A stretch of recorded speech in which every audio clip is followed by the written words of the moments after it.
साथियों नमस्कार।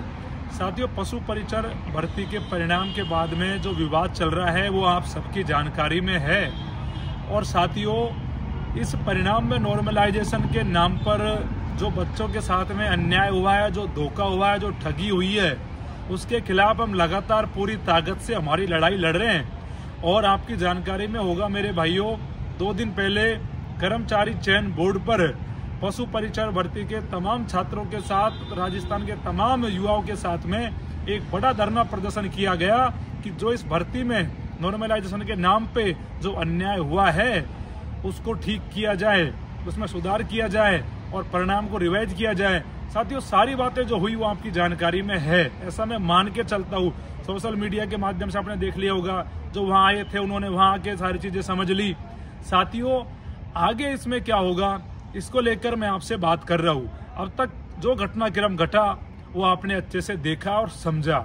साथियों, अभी इसको लेकर हम कोशिश कर रहे हैं कि चेयरमैन साहब जैसे जयपुर आए उनसे हम मिले और जो 2-3 फॉर्मूले हमने देखे हैं जिन पे काम किया है, उन पे कुछ विशेषज्ञों से बात करी है और उन विशेषज्ञों के साथ में कर्मचारी चयन बोर्ड के चेयरमैन से एक बार हम मुलाकात करेंगे, जिससे वो हमें बता सके कि इन फॉर्मूलों को कैसे इसमें इम्प्लीमेंट किया जा सकता है, कैसे सुधार हो सकता है और क्या इसमें वो कर सकते हैं।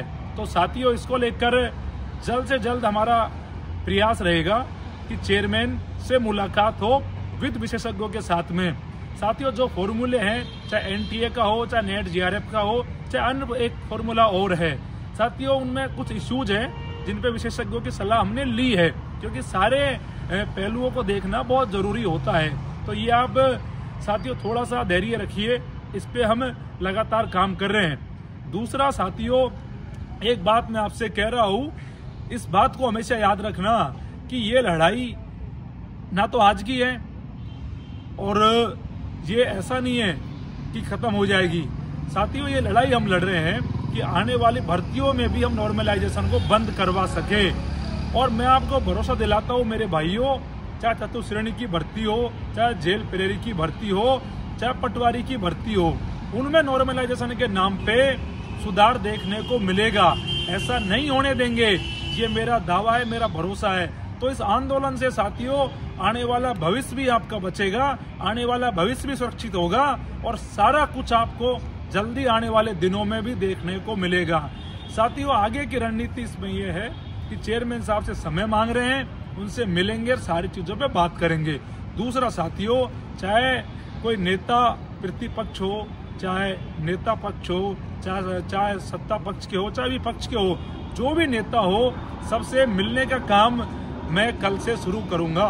और मेरी कोशिश ये रहेगी कि सब लोगों के जहन में, उन नेताओं के जहन में जिनकी जिम्मेदारी है आप सबकी आवाज को उठाने की, उन तक आपकी बात पहुंचे, मुद्दा पहुंचे, जिससे आने वाले समय में भी हम नॉर्मलाइजेशन को आने वाली भर्तियों में बंद करा सके और एक न्यायप्रिय तरीके से, एक अच्छे तरीके से आने वाली भर्तियों के परिणाम जारी हो। और इस भर्ती में जो सुधार, जो संशोधन किया जा सकता है, वो मिलकर उन नेताओं से उनको बताएंगे, उनको समझाएंगे साथियों। और दूसरा साथियों, एक बात और मैं आपसे कहना चाहता हूँ। साथियों, जेल प्रेरी की एग्जाम है, बहुत सारे युवाओं की, आप एग्जाम दीजिए। एग्जाम के बाद में अगर कोई सहमति आलोक राज्य से नहीं बनती है मिलने के बाद में, तो वो आपको बताया जाएगा। पहले तो आप मिलने तक का इंतजार कीजिएगा और जेल प्रेरी की परीक्षा को दीजिए।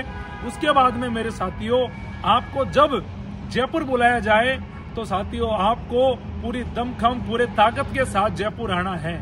साथियों, ऐसा नहीं हो कि आप कम संख्या में पहुंचो, आप साथियों बड़ी संख्या में पहुंचोगे तो साथियों वर्तमान बचाने के लिए तो लड़ ही रहे, लेकिन भविष्य को बचा लेंगे तो वो इस लड़ाई की एक बहुत बड़ी जीत होगी।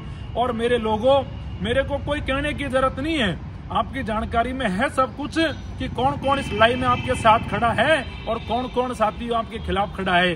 जो बड़े बड़े जो व्यापारी है, तो धंधा करते हैं, आपने देखा होगा कि उनकी हालत आपने क्या कर रखी है। और साथियों, बड़े बड़े जो नेता बने फिर रहे थे, जो गायब है।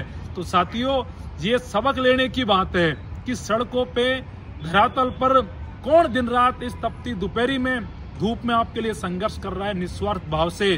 तो साथियों, ये सारी चीजें आप सब समझते हो। और दूसरा एक पहलू इसका अलग ये है कि कोर्ट वाले जो लीगल पहलू है उस पर भी साथियों कई वकीलों से सलाह ली है। उस पर भी साथियों जैसे कोई हमें लगेगा कि इसका समाधान निकाला जा सकता है तो उस पक्ष पर भी साथियों मैं आपसे बात करूंगा। आप धैर्य रखिएगा, आप इंतजार कीजिएगा। एक बात को जरूर दिमाग में बैठा लीजिए, इस दौरान बहुत सारे लोग आपको आएंगे जो भ्रमित करेंगे, जो कभी कहेंगे ये करो वो करो। साथियों, मनोज मीणा का आपसे रिश्ता एक निस्वार्थ भाव का है।